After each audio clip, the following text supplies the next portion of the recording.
Hello, everyone. This is Suri Surinder again, and I would love to start this webinar, 1-hour webinar on unconscious bias. I know we have folks on from Novant Health, from Mazars, a CPA firm, Ingersoll Rand, an engineering and technology company, Dow Jones, Vizient, USF, University of South Florida, Wakefield Health, State Society of CPAs, Bloomin' Brands, that owns a whole bunch of restaurant assets, Atrium Health, Carolina Healthcare System, NASBA, and then obviously there's a couple people from my company, which is CTR Factor, that are on the call. Welcome, everybody.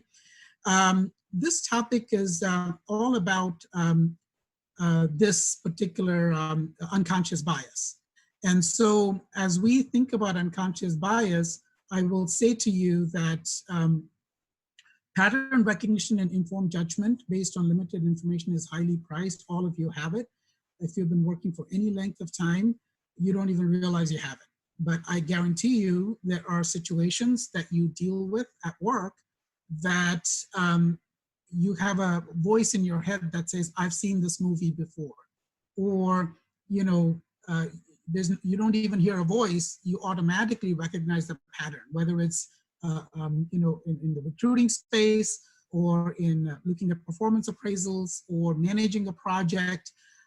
There are situations that you bump into at work that seem familiar to you because you've encountered similar situations before, and without even thinking about it, you are able to make decisions and judgments with limited information regarding those situations. I'll guarantee you it happens, okay?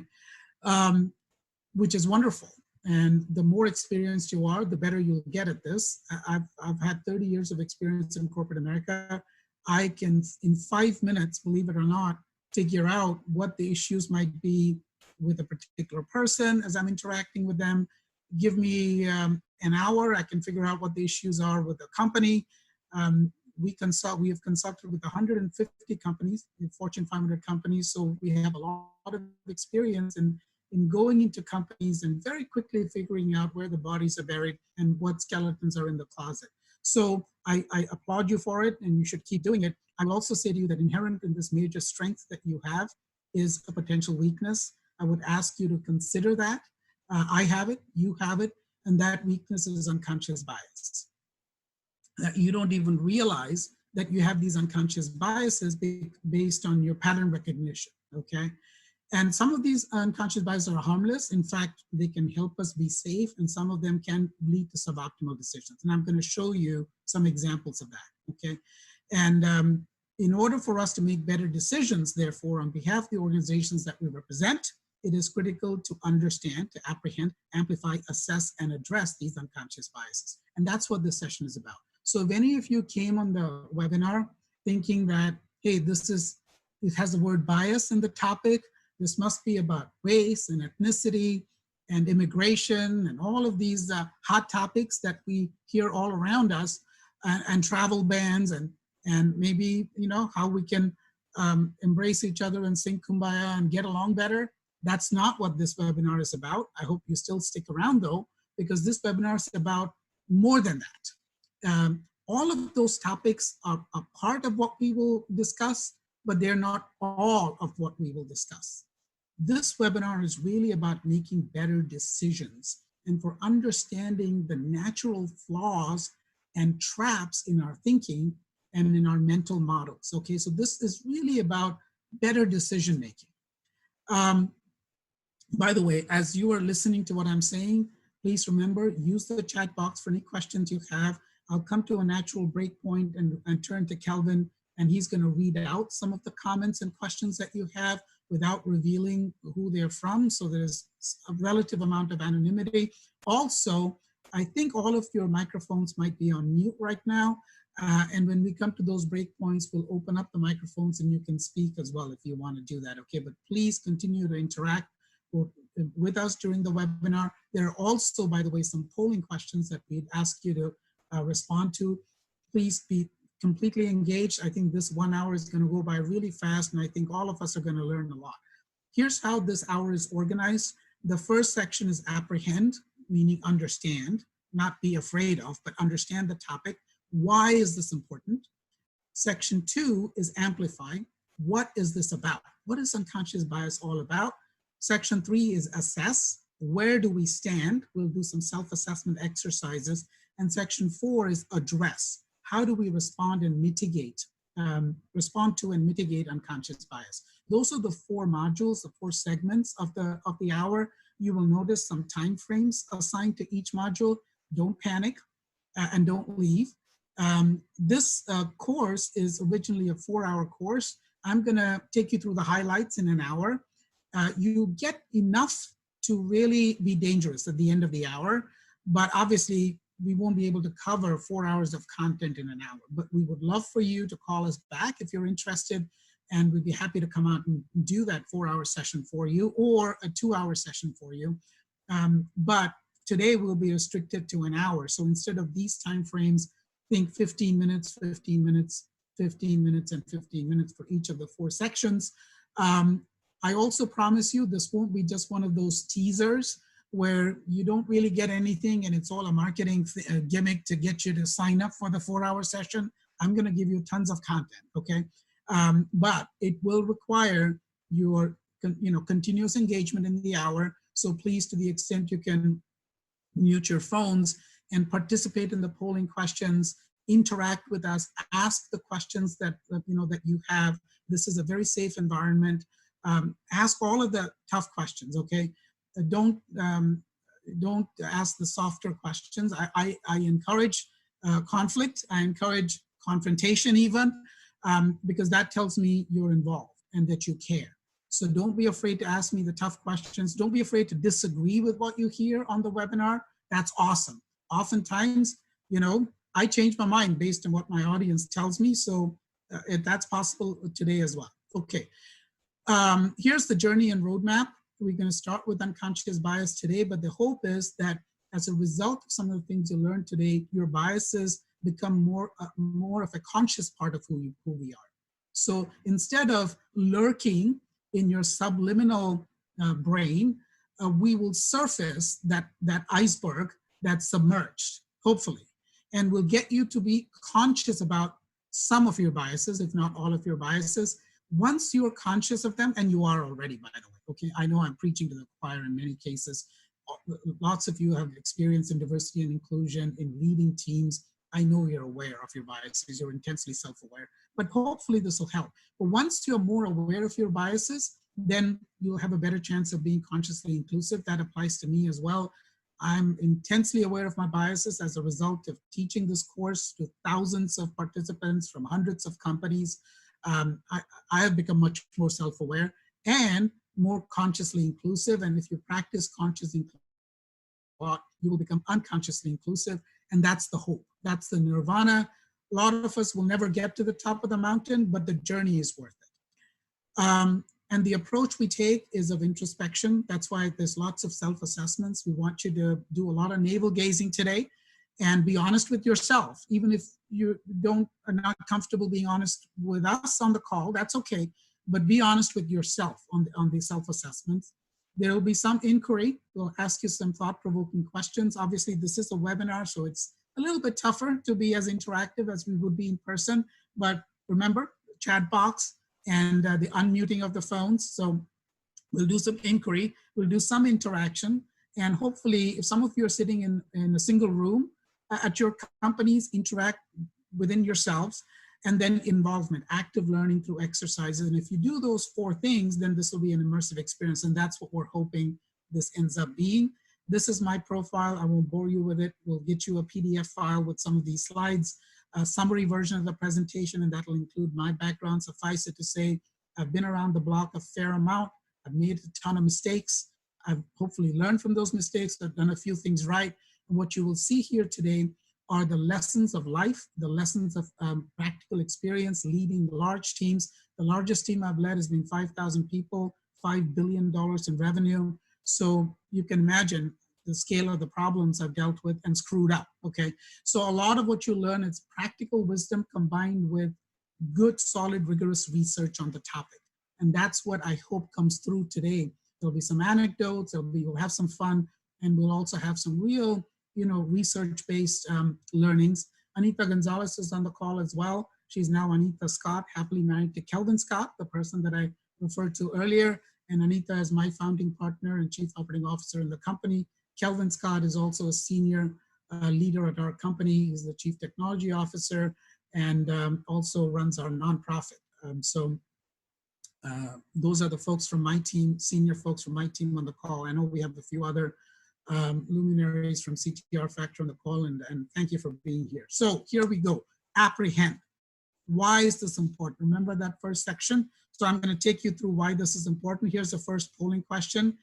But which minority community do you think generates the highest percentage of revenues of minority-owned businesses nationally? So hopefully you see the question on your screen, the polling question on your screen. Just pick the answer that you think is right. Which minority community do you think generates the highest percentage of revenues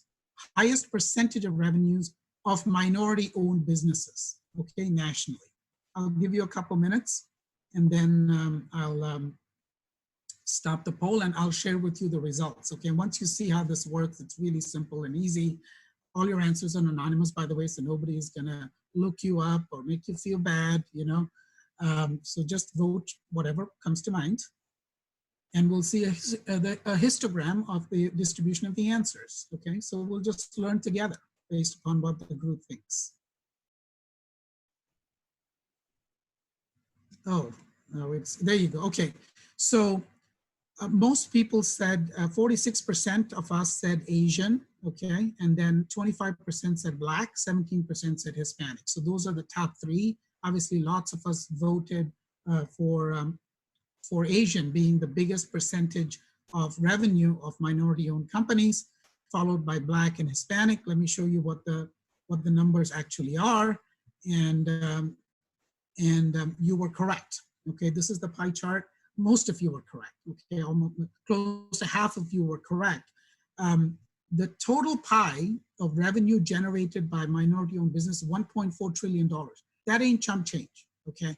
But within that pie, 51% of that pie is Asian, $700 billion of revenue brought in by Asian-owned businesses. Now, for at least half of you, this might be a surprise, okay, based on the poll. And it's a surprise because Asians as a percentage of the population are only 6%. So clearly this community punches above its weight when it comes to contribution of revenue within minority-owned companies are highly entrepreneurial, okay? The next biggest chunk of change on this 1.4 trillion pizza comes from Hispanic-owned businesses. $474 billion, 35% of the revenue comes from Hispanic-owned businesses, and then Black-owned business, 150 billion, 11%, okay? It's very interesting. Lots of people think Black-owned businesses are the largest slice of the pie, but they're not. They do get a lot of coverage in the media, for example, but Asian-owned businesses are really the biggest, followed by Hispanic, and then you can see Native American is a small percentage. The relevance of this for you, regardless of what business you're in, you could be in healthcare, you could be in accounting, you could be in higher education, and I know all of these industries are represented on the call, and then some. Okay, you could be a nonprofit association. These are potentially your clients, guys. And so it's important for us to understand the demographic trends in our clients. And my question to you is, how well do you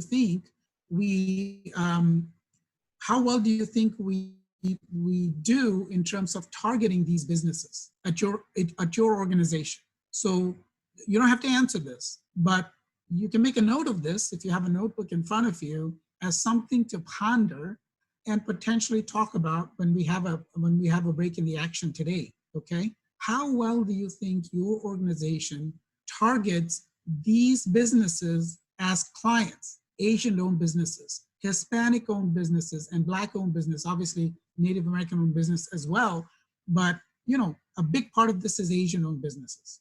How well do you target those, okay? Okay, here's my next polling question, all part of the why this topic is important. Because, by the way, what we just saw here, more than 50% of the audience doesn't think Asian-owned businesses are the biggest piece of the pie. That's an unconscious bias, guys. That's an unconscious bias that I want us to consider and ponder, okay? Okay, number two, you ready for this one? Okay, so which generation do you think? So we talked about minority-owned businesses before from a client perspective. Now I want you to consider which generation do you think represents the largest percentage of the working population across the country? Now I'm talking about colleagues. The previous slide was about clients. This is the second C, colleagues, people who work with you at your organization. Which generation do you think represents the largest percentage of the working population across the country? Can we see the results, Kelvin? Thank you. So 52% of us think Latinos are the single largest minority community in the future, okay? 26% of us think mixed other is going to be the largest, and 17% think Asian. The Asian community is going to be the largest, okay? So Latino first, followed by mixed other, followed by Asian. Okay, let me show you. I'm going to show you this. So when you look at community, so the first slide was about clients, the second was about colleagues, this one is about community. Look at the birth rates, okay? These are birth rates per woman within different communities. The highest birth rate is among Hispanics, almost 3 children per woman. The lowest birth rate is Native American, 1.86, followed very closely by non-Hispanic white, 1.87, okay? And in the middle, you have Black families, 2.13 per Black woman, and 2.04 births per Asian woman. The number of children that a generation needs to have to replace itself is 2.07 kids per woman. That's how many kids you need for a generation to replace itself. Clearly, 3 communities have either close to that number or higher, which is Hispanic, Black, and Asian, and 2 communities, non-Hispanic, white, and Native American, have much lower than the 2.07 number required for a generation to continue to propagate, okay?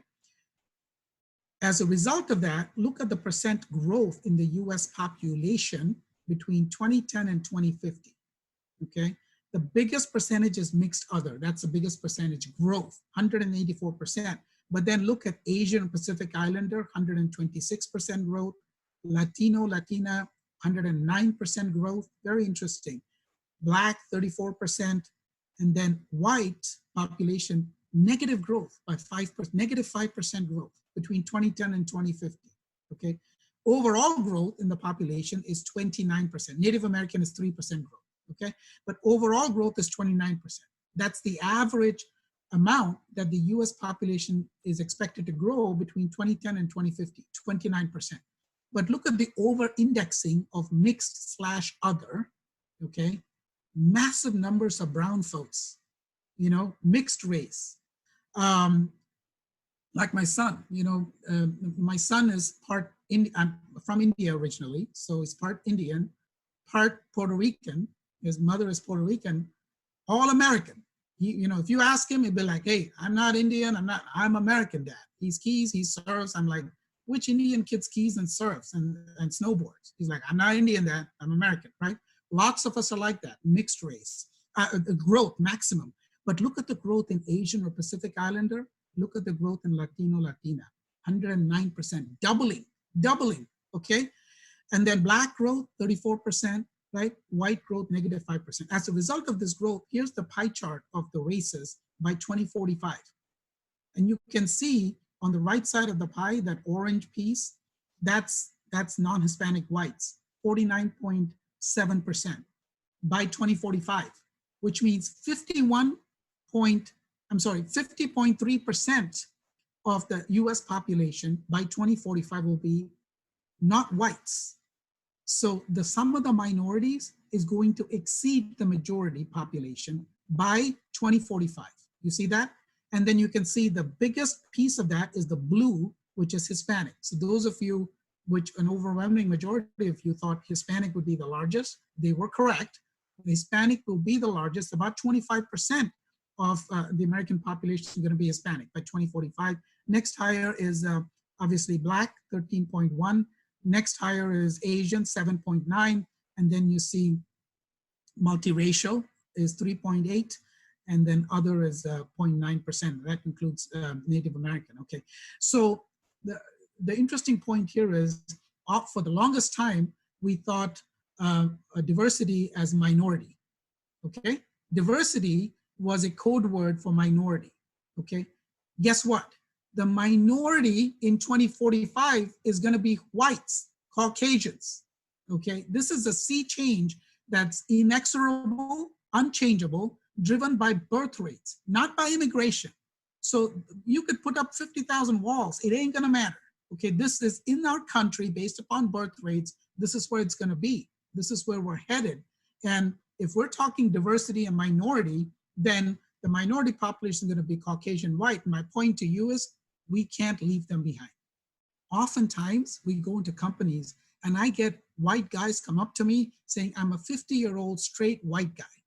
Do I have a place in this business? Because the only talk I hear is, when I hear diversity, is minorities and women. Okay, I'm a guy, I'm white, I'm straight. Do I have a hope in heck of surviving and thriving in this business? And my answer to all those folks is absolutely. Because you will be in the minority really soon. So just hang in there. But the other part of it is, for the longest time, minority meant African American. Okay, because that was the largest segment of the minority population, close to 16, 17%. Going forward, you can see that that's not the case. So again, another unconscious bias that we need to be aware of.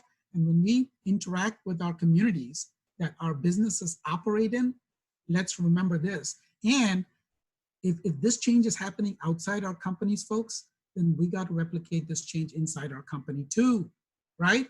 So if the rate of change outside exceeds the rate of change inside our businesses, that is a formula for extinction.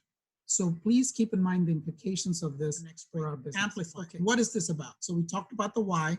I'm going to show you the what. Okay. Does the word bias generally mean something bad? Okay. Can we put up the polling question here? Again, vote your heart. The first answer that occurs to you is probably the right one. Don't second guess yourself. Okay. Can we see the distribution of answers? Okay. So most of us feel sometimes. Some people said often. So between often and sometimes, that's like 92%. Almost always is 4%. So 96% of us feel sometimes, often, or almost always. 4% feel rarely. So that's valid answer. Every answer is correct. There is no wrong answers. I want us to think about why this happens. Why does the word bias generally mean something bad? Well, typically, you know, the word bias is followed by the word prejudice or by the word discrimination, and it gets a lot of negative attention in the media. So it's not surprising that most of us feel, you know, it's sometimes, often, or almost always means something bad. One of the insights I want to give you to add on to what we have already shared on this call is that bias doesn't have to mean something bad. And to illustrate this, I want us to do a quick view of 4 pictures. I'm going to show you 4 pictures. These are pictures of subway coaches. And some of you may not live in subway cities, and that's fine. Imagine that you were, and if you were going into work on a given weekday or weekend, but think weekday, if you were going into work, which of these 4 subway coaches would you want to enter if you had a choice? The first one is A, subway coach A, and you can see how that looks like. Subway coach C looks like this. Subway coach D looks like this, and subway coach B looks like this. Let the visual cues hit you and make a pick, first choice that appeals to you. No right or wrong answers. Which coach would you enter?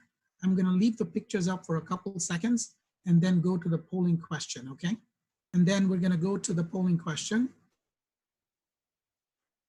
Okay. So most of us picked the last one, D, with a few people, 57%.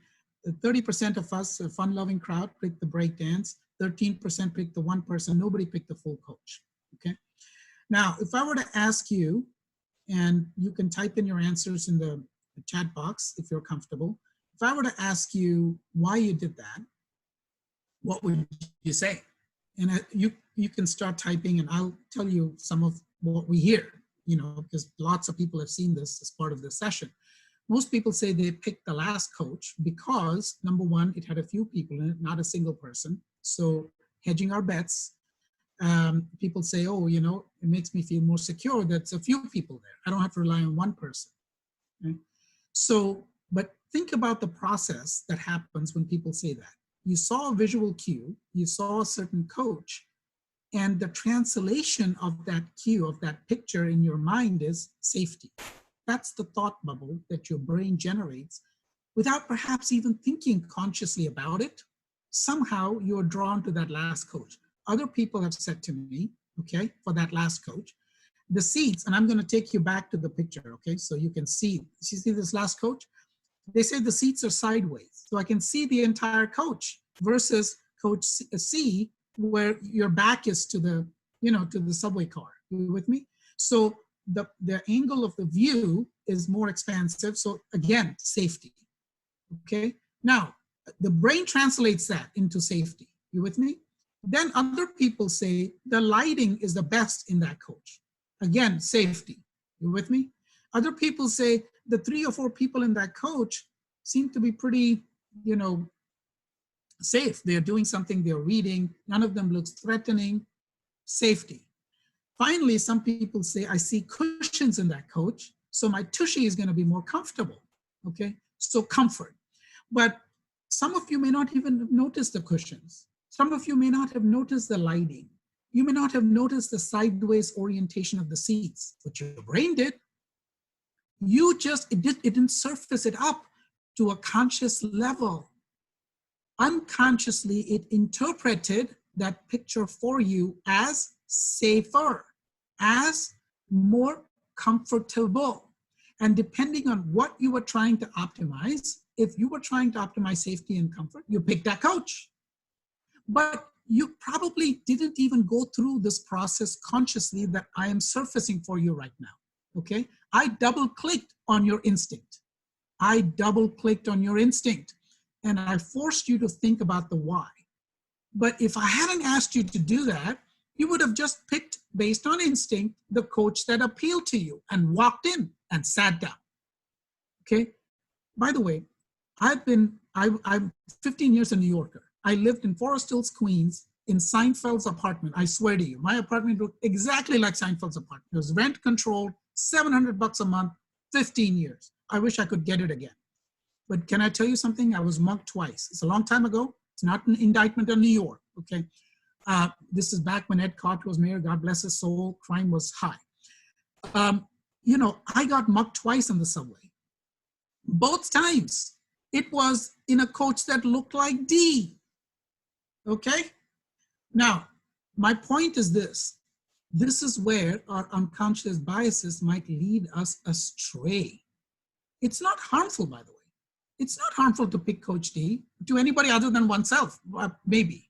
What happened with me was the people who mugged me came from the coach adjacent, okay? And none of the 3 or 4 people in the coach helped me. There were 3 or 4 guys, they sat next to me. One of them said they had a knife. The other one said they had a gun.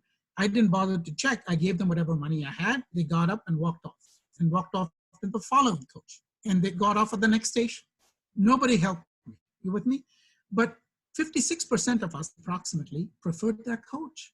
Why? Because somehow it signified safety or comfort. Now, those of you who picked C, by the way, Kelvin, are there any comments in the chat box I should know about? Yes, you have a few comments. We were saying some people chose safety. Some people chose comfort and with few people. And some people enjoyed the entertainment of the breakdancers. So those are some of the comments we've had in the chat box. Sorry. There you go. Okay, perfect. Thank you, sir. So a lot of us picked B, okay? The reason we might have picked B, entertainment. But lots of other people did not pick B.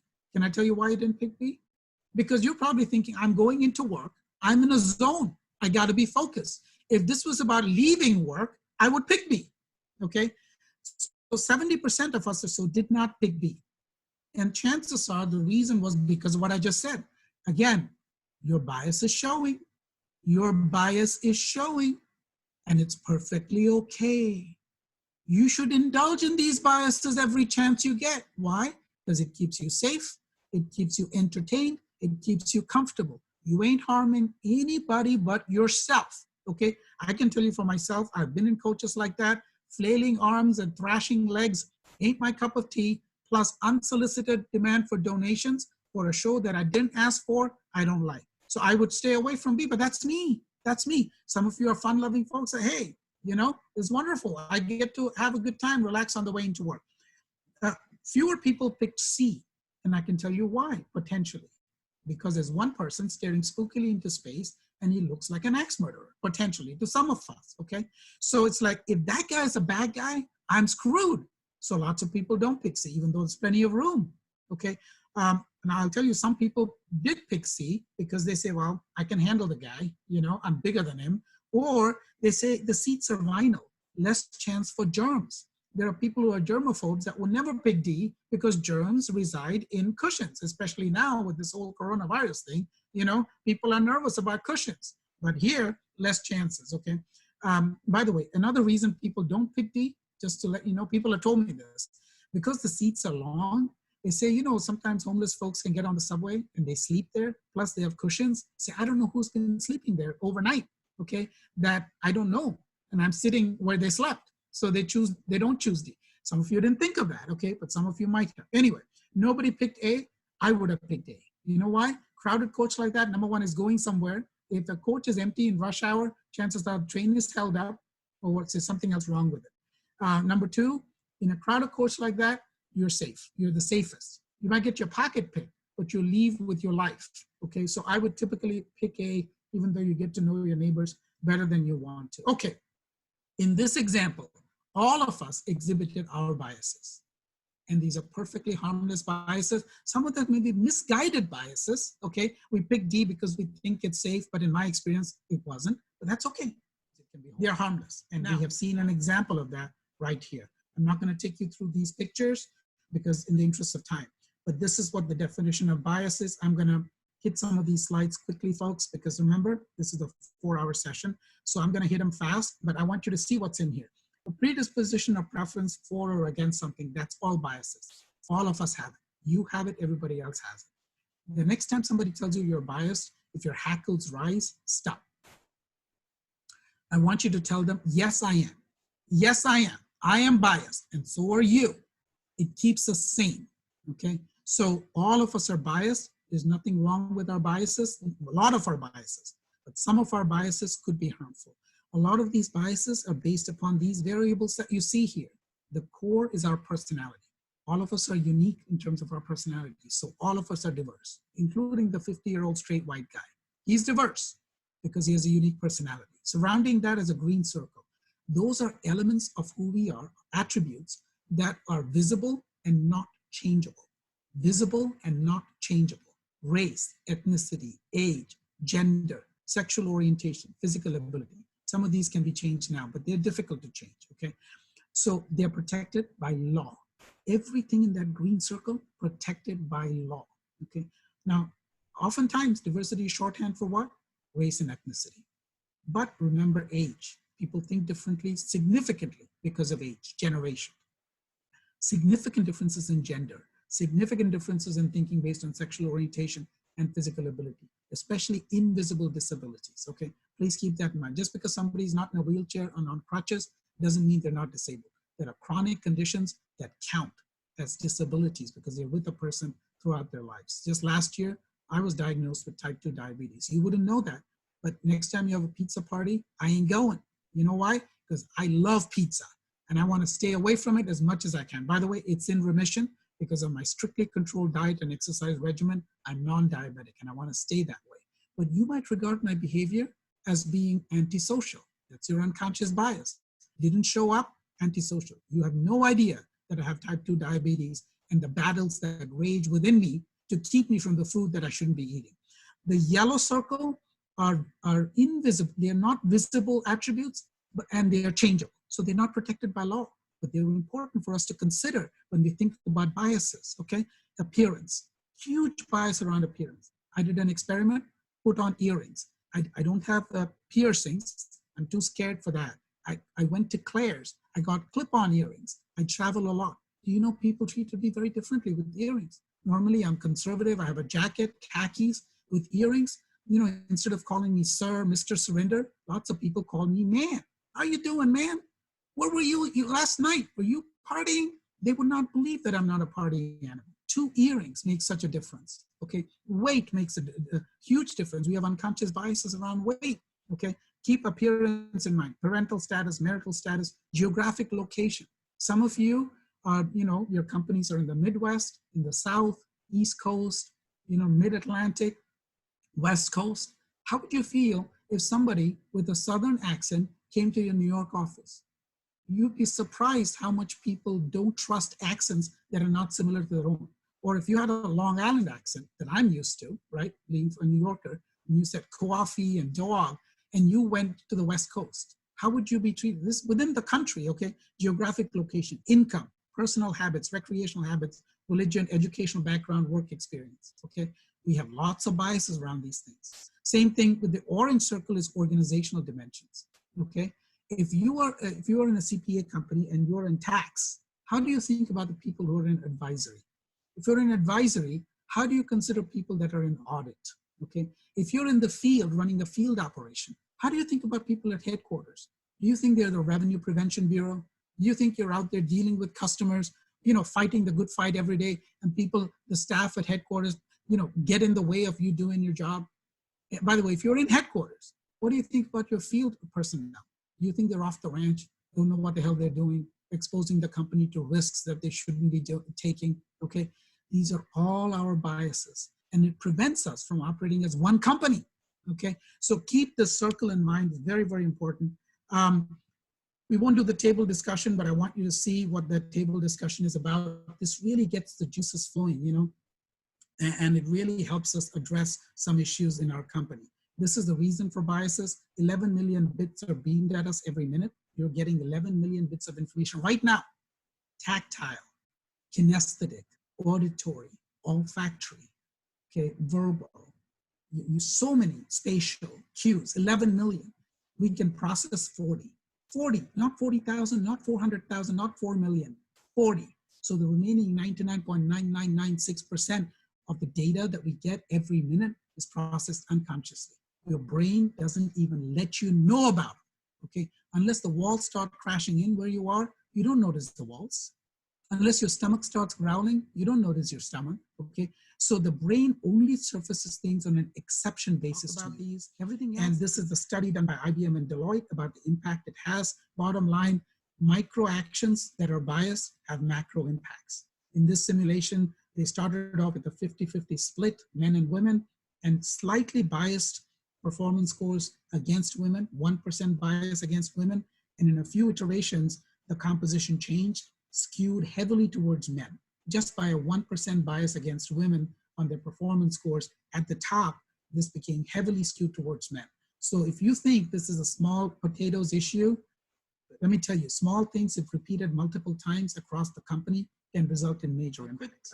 Example of a bias and how we can address the bias. There are 6 different examples here. We are close to our time. If some of you can stay back for another couple minutes, I want to take you through a couple exercises, which will be very useful for you. Please watch this video and just follow the instructions, okay? This is an awareness test.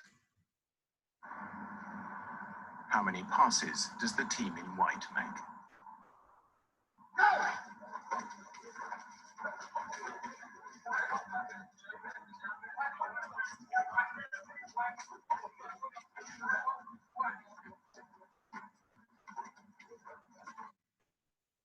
The answer is 13.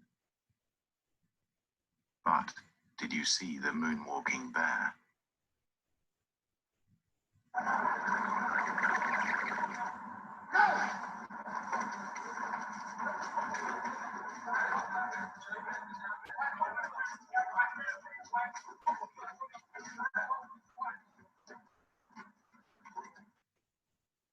Okay, so hopefully some of you might have seen this video before. I'm going to ask you a polling question here.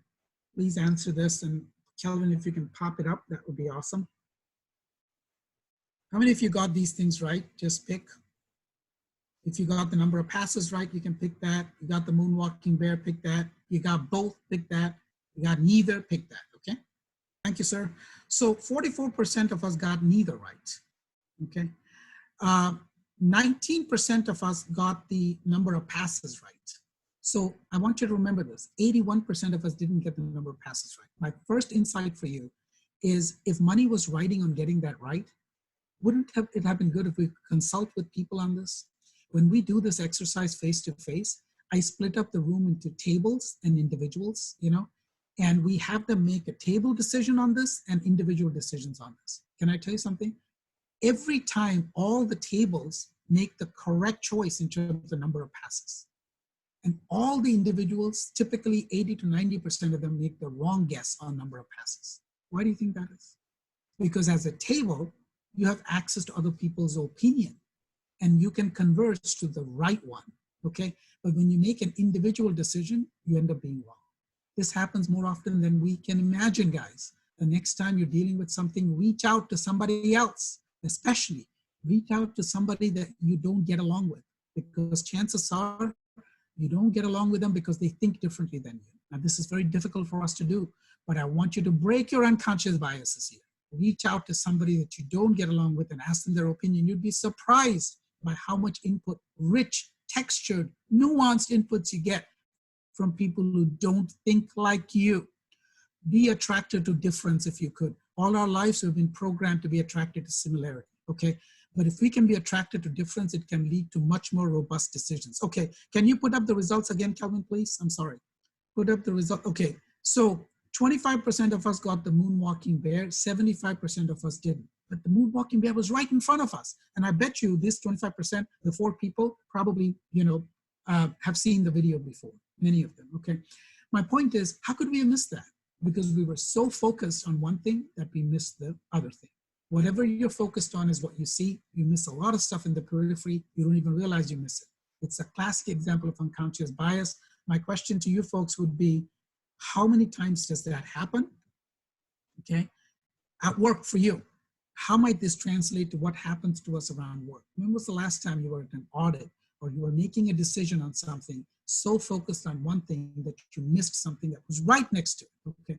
This is a form of attentional bias that we can mitigate by making sure we're checking in with other people, especially people that don't think like. We have some case studies, open position hiring, that forces you to make decisions. And in making those decisions, your organizational biases are revealed, okay? We have some profiles, a project assignment, who would you pick among 3 people? Some of these things are amazing. I mean, people look at this and say, man, I never thought about this in this manner. Delivering feedback, who would get feedback among 3 different types of people? Selection for leadership program, who would you select? You know, so these are all examples. And then the last section talks about addressing bias. There are specific strategies like constructive uncertainty, pause, don't make a decision, just give it some time, delay decision-making until you have as many inputs as you possibly can have, and refuse to bow to time pressure is a deliberate strategy around unconscious bias. Then we have a paired discussion on that.